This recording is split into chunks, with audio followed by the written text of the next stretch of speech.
Hey guys, welcome back to my channel. So today I am talking about what it looks like to be in a healthy relationship, and this is actually part of a series that I'm doing on my channel. So if you haven't checked out the previous videos, I'll have it linked in the cards above and down in the description box. Without further ado, I'm going to bring my husband up. We just want to be really open with you guys about where we're at in our relationship and how we strive to be in a healthy relationship.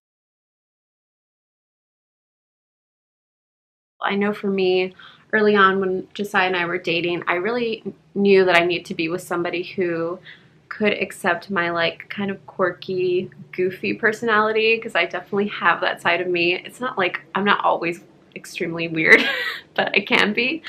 And so I knew I needed to be with someone who wouldn't find me annoying, but someone who could embrace that kind of side of who I am.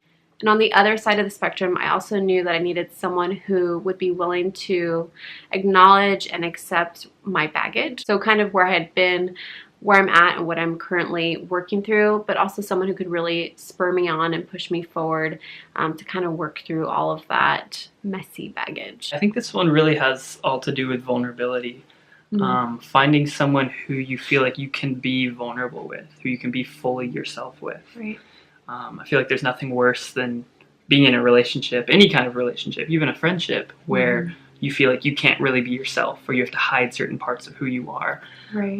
And the deeper that relationship is, the more important that is, that you can just be yourself in every aspect of your life and know that they'll accept you for who you are, even the messier side. And I think also letting you be you is not just like, oh, they're tolerating the person that you are. I really think letting you be you actually means they're embracing you for who you are. So if you've ever been in a relationship where you feel like you kind of have to mold yourself to make yourself more liked by that person, then I'd say that's not really a mark of a healthy relationship. Healthy relationships, I think, are when you can be fully yourself, your partner can be fully yourself, and you guys can come together collectively and embrace your unique selves. So that's kind of my thought on letting you be you. Yeah, that's kind of the fun of having a lifelong relationship anyway, is that you keep discovering who that person is as you let them be that person. Yeah. The next one is you don't expect them to change, and I feel like this is kind of really unique because I've seen sometimes in different like storylines and just like movies, even like chick flicks, where the guy meets the girl and the guy was like straying off the right path, but then he meets the right girl and now she's brought him back. And I don't know, I don't really buy into that. I really do think that each person has to be responsible for themselves. But I also think if you see areas of change that you want to happen in your partner or vice versa, you can encourage them in those areas, but ultimately it's their decision. So I don't think you should be trying to fix the person, trying to like, nitpick at everything that they're doing wrong and somehow like make them change. You just have to let them be who they are. Yeah, this is kind of the flip side of the first one, Yeah. where if you're gonna if you want them to let you be you, then you also have to let them be them. Some people kind of go into a relationship with this messiah complex or hero complex where they're going to save the person. You can't save the person that you're in a relationship with, and that's not your responsibility or your job. You're never going to change their personality, and trying to will only make the relationship break down. Yeah, definitely. I know, at least for me, like as like the woman in the house, you know, sometimes I can tend to like nitpick at my husband and like, you're not doing this right and this right and this right, and you just get annoyed really easily. So obviously I can communicate things that I would hope he improves in, but ultimately like I'm not expecting him to change everything overnight. And I also, you know, understand that he may not ever change ever. So it's part of like, I guess, loving someone unconditionally is you love them for who they are. Yeah. Actually, I thought of one example, especially after you get married. In married relationships, I feel like this comes out more, where you start to think, even subconsciously, about your own parents. And there can be this tendency to want your husband to be more like your dad was, or your wife to be more like your mom was, because that's how you envision a mom and dad being, you know, or a husband and wife being. And so I guess for us, your dad is super handy around the house. He'll go fix everything, and that's not necessarily my strength. I'm okay at it, but and my mom is, Miss Southern Belle, pastor's wife extraordinaire, and she just kind of thrives in that environment. And you have different strengths that can play into that kind of role, but you are not that. Right. And so giving each other the freedom to just be who they are. Yeah. So I've definitely been in relationships where we've had conflict and it just feels like it's gonna like explode any second. It feels very unstable. It does not feel like this is a safe place where I can have conflict. It just feels like we're walking on eggshells. So I think when you are in a healthy relationship, you can have conflict and it doesn't feel like the whole world's gonna fall apart. And I know that's true of us, obviously. Otherwise I wouldn't have married you. And I feel like you probably feel the same. Yeah, actually, this always sounds kind of weird, but back when we were dating, there were a few times where we would get in conflict. Different arguments about different things would come up.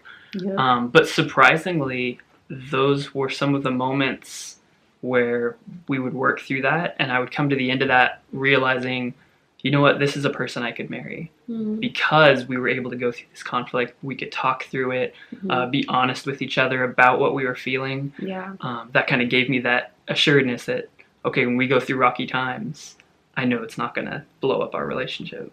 Definitely. If you are in a relationship or if you have been in relationships where you can't have conflict with that person, there are definitely like tools that you can learn, you and your partner, to have better conflict. And I think I'm actually going to be doing a video on that, how to have conflict. So be on the lookout for that. I don't know when it'll happen, but it's on my list. So there is definitely room for improvement. I'm not saying like your relationship's doomed to fail if you guys can't have healthy conflict, but if you are noticing perhaps that you can't have healthy conflict, then there's grace and room for growth. So when Josiah and I first started dating and eventually got married, I had actually just returned from like a year-long missions trip around the globe, and I had been and have been in love with global travel, and that is definitely one of my passions. Something that I want to see come to pass in our relationship. Just with the season that we're in, having a baby, him being in school, we both work full-time, so it's just like a crazy season of life, and we don't really have the space for that right now. But I know that it's a value for both of us to make that a reality one day. So yeah, I think supporting your dreams, your values, your passions is so important. On the flip side of that, starting a YouTube channel was like a dream of mine for a while, but I was 100% intimidated by it. I felt like I'm just one little fish in a giant sea, and how does that make me unique? How do I stand out from other YouTubers? And really, my husband has been my ultimate cheerleader in all this, and just when I feel like insecure about it or feel like this is stupid, why am I doing this? He's right there alongside me, just prompting me and pushing me forward. So I definitely think it's absolutely essential to be in a healthy relationship. You definitely want someone who will support you, and vice versa, someone who you will support. Yeah, and I guess, ideally it's nice if you can take on some of the passions that your partner has, and become passionate about that as well. Definitely. That's awesome when that can happen. Sometimes, though, it's just not going to happen, No matter how much you try, you're not going to love video games as much as I do, and that's okay. But being able to support them in that passion, give them time to pour into that, give them time to pour into video games is what it sounds like I'm trying to say. That's not what I'm saying. That's funny. But yeah, just giving them time and encouragement in whatever they love to do, I think is so important. For the last, 5 years, he's been in school to become a pastor, so he's been getting his master's of divinity, and that has been a huge sacrifice, I think, for our family. I've not always been the most supportive wife, and primarily it's because I'm selfish and I want more time with him instead of him like reading and writing his papers. So I think it comes from like a place of I genuinely love you and I just want to spend time with you versus like, I hate this. Why are you doing this? And like being really disgruntled, because at the end of it all, I obviously fully 100% support his calling and his dream of becoming a pastor. So yeah, I feel like that's one area where I've given back. So I think it's also a two-way street. Like I mentioned earlier, you support their dreams and passions and values and vice versa. So yeah. And where you can't, you find maybe a compromise too. Sure. So like I wouldn't play video games with him, but I give him the time to play video games. So yeah. My number one passion. The only other thing that could be important to say is that obviously we're not like perfect at any of this, and having a healthy relationship is not about doing it perfectly. Right. In fact, we've messed up in all 4 of these categories at some point, and we will again in the future. Yeah.